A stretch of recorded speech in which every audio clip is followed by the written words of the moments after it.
Кыргыз Республикасынын президенттигине талапкер Имамдин Ташев Үгүт компаниясынын алкагында Талас шаарынын эли менен жолукту. Жергиликтүүлөр кызыктырган суроолоруна жооп алып, натыйжада Имамдин Ташевди колдой тургандыктарын билдиришти. Талапкер программасы менен тааныштырып, колдоосу үчүн элге ыраазычылык айтты. Ассаламу алейкум. Алейкум ассалам. Имамдин мырза. Алейкум салам. Биринчиден Талас элине куш келипсиз. Ошол Кушубак кылсын.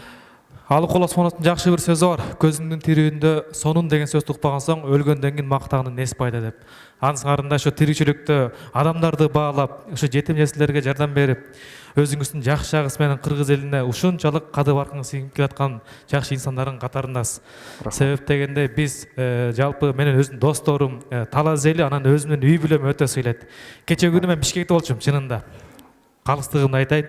Ошо сиздин Таласка келип чогулуш уюштурат деген угуп ошол түндөп келип, сиздин чыныгы мен дагы артыңыздан айтканбы, иниңизмин да, чындыкты сүйгөн, чындыкты өтө жакшы баалаган. Бар болуңуз, эң башкысы ден соолукта болуңуз. Кудайым ушу жолуңузду ачык кылсын, эң башкысы. Оорубаңыз, сизде инсандар кыргыз элине керек. Рахмат. Сиз бир белгилүү инсанды, күчтүү инсанды көрүп, өзүңүзгө сабак алсаңыз, биз дагы сизди көрүп, ушунчалык сыймыктанып, өзүмө сабак алам. Рахмат. Келечекте сизде уулдар көп болсун. Ааламга кетсе дагы атак даңкың адамдын купулуна толуш кыйын дейт. Сиз чындыгында адамдардын купулуна толгон инсансыз. Рахмат. Аны кылган ишиңизде чек жок. Аллах разы болсун баарына. Рахмат сизге да. Ошол эгерде Кудай буйруп, ошол насип кылып падыша болуп келсеңиз, эң башкысы ошо Кыргыздын жети добон бир ынтымакка келтирип, өзүңүз айтмакчы, тарыхтын бетинде алтын тамгалар менен из калтырып, ошол келечекте бир биздин аманчылык болсо, неберелерибиз келечекте чөйрөлөрүбүз окуганда бир ушунча рахаттануу менен, сыймыктануу менен окуй тургандай болуп, ошол даражада мен сиз дагы ушу биз көрбөсөк, биздин неберелерибиз көргөндөй жашоодо жашасын. Рахмат. Эң башкысы аман болуңуз. Мен өтө кубанычтамын, бир четинен толкунданып атам. Ошол Алтынбек байкенин ырында айтылгандай, барыкта баалар, анан танда баалар кескелди. Адам баласы жаман нерсени көрмөйүн, жакшынын баркын билбейт. Канча ирет элди алдоо менен жогорку кеңешке булакка чейин депутаттар аттанып жүргөн, сиз айткандай Кудай бар экен, акырын гана кысып коётту. Өзүнөн өзү кырсык болуп атты. Чындыгында акыйкат жок, бирок акыйкат көч барабар оңолот дегенде, акыйкат өзүнүн ордун табат экен. Ак ийилет, бирок сынбайт. Биз өзүбүздүн үй бүлөбүздүн атынан, сөз түрдө мен жора жолдошторум атынан сөз түрдө сизди колдоп, ушул келген эжелер, апалар сизди колдоп берет деген ишеничим чоң. Бар болуңуз, оорубаңыз. Бишкекке барганда сөз жок, менен байланышып жолугам. Буйрса, рахмат.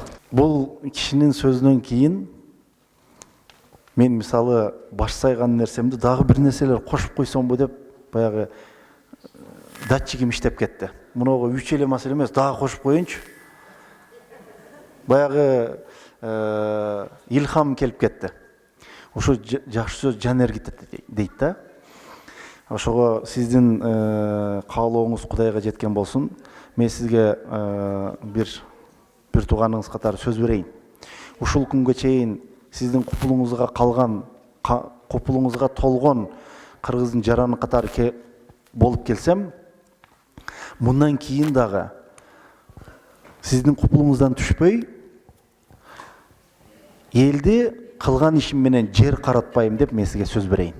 Эгерде Кудай буйруп болуп калсаң дейм, эгерде болбой кала турган болсоң, сен ошол эле эмеге эл сунуштаса, жогорку кызматка, премьер-министрликке ошонсо чогуу иштеп кетет белең. Сиз айтып калдыңыз, бул азыркы кандидаттардын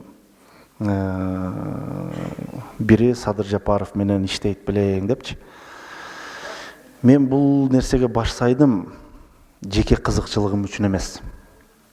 Мен бул нерсеге баш сайдым. Мен тактысыз, президентсиз, мандатсыз, креслосуз, эгер ушул нерсеге Кудай Таала мени себепкер кылса, кылганга, мен ушул нерсени мамлекеттик, республикалык масштабта жыл сайын 5 квартира берсем, жетим жесир колунда жок муктажга, а мамлекеттик деңгээлде бир 50, 100, 200 берейин.